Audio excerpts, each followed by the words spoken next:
សុខទុកយ៉ាងណាសង្សា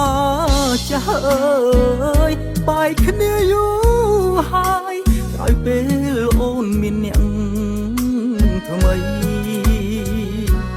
ចោលសង្សារក្រក្លិនភុំក្របីស្រវាអ្នកថ្មីព្រោះតែដល់ឡាឃើញគេកាន់ស្គរចន្លោអូនលេងអូនដូចកូនក្មេងពងវែងហក់លោតឆ្លេឆ្លាសុខចិត្តដេកយំក្នុងផ្ទះវិឡាក៏មិនប្រាថ្នាសោយក្នុងខ្ទមដែរអូនហ៊ានលោតឆាត់បាត់ភាពស្មងសដូចនឹងសំឡនៃស្គាល់រងវែងលឿនភ្លើនលឹកខ្លួនពងវែងមួយពេលចោលមុំកន្ទេលវាលូតឡើងត្រឹមពេលគេនៅស្នេហ៍ថែដូចសត្រីពេលអូនអស់នៃស្ដីដូចស្មៅក្រំបាតជើង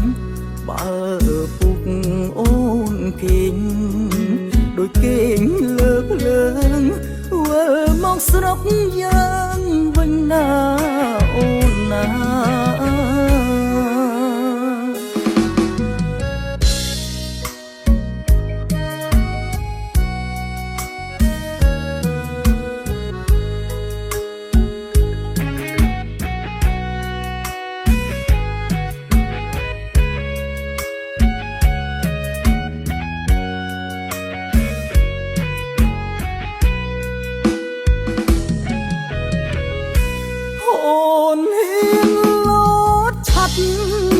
បាត់ភាពស្មងស